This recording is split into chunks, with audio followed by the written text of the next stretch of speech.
Hello दोस्तों, हम आपके लिए लेकर आए हैं महादेवी वर्मा का जीवन परिचय। किसका? महादेवी वर्मा का जीवन परिचय, जो लगातार 2010 से लेकर 2024 तक आया हुआ है। तो ये कैसे प्रश्न के टाइम में आता है तो हम बताएंगे कैसे प्रश्न में लिखा जाता है।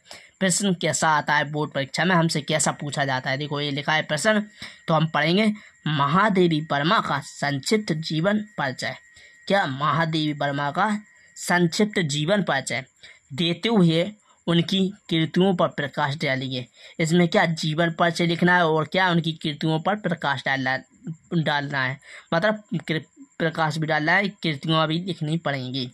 देखो, पीड़ा की गायिका अथवा आधुनिक युग की मीरा के नाम से विख्यात श्रीमती महादेवी वर्मा का जन्म सन 1907 ईस्वी में, इस संवत लिखा है संवत 1964 में उत्तर प्रदेश के प्रसिद्ध नगर फर्रुखाबाद में होलिका दहन के पूर्ण पर्व के दिन हुआ था। इनका जन्म कितने में हुआ था? 1907 ईस्वी में। कहाँ हुआ था? उत्तर प्रदेश के फर्रुखाबाद में हुआ था। तो आगे पढ़ेंगे हम। उनकी माता का नाम हेमरानी था। उनकी माता की क्या नाम था? हेमरानी था।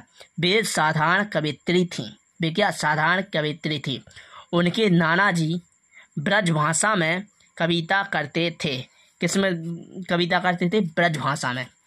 तो नाना जी एवं माता के इन गुणों को महादेवी वर्मा पर प्रभाव पड़ा। क्या? इन दोनों को देखकर महादेवी वर्मा पर क्या प्रभाव पड़ा? 9 वर्ष की छोटी सी उम्र में उनका विवाह स्वरूप नारायण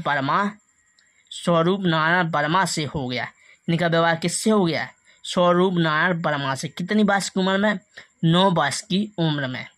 इन्हीं दिनों माता का स्वर्गवास हो गया। क्या? इन्हीं दिनों इनका माता का स्वर्गवास हो गया है।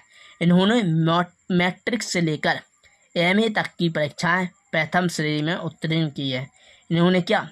प्रथम श्रेणी में लेकर मैट्रिक की परीक्षा, जो एमए से लेकर एमए की पूरी जितनी क्लासेस थी उन्होंने प्रथम श्रेणी में ही उत्तीर्ण की है।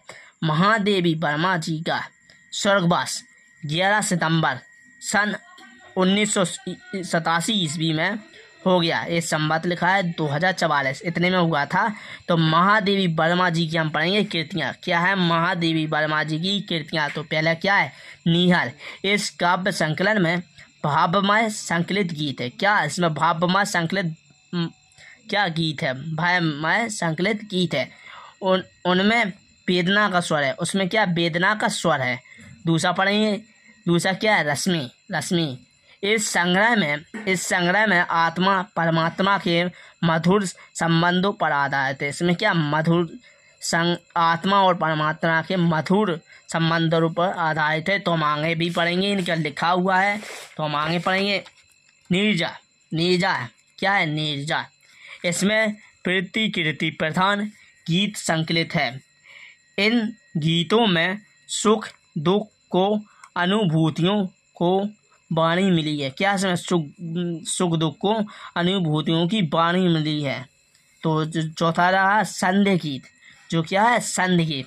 इसके गीतों में परमात्मा से मिलन का आनंदमय चित्रण है। ये किसका? महादेवी वर्मा जी जो एक महिला थी। क्या थी? महिला थी। इनका महिला थी। और इनका जन्म याद कर लेना है आपको, और इनके माता पिता का नाम याद कर लेना है, और ये कहाँ के निवासी थे, तो वहाँ पर इनका जन्म कहाँ हुआ था, तो ये आपको याद कर लेना है। ये 10 नंबर में बोर्ड परीक्षा में पूछा जाता है। ये 2025 में आने की पूरी संभावना है।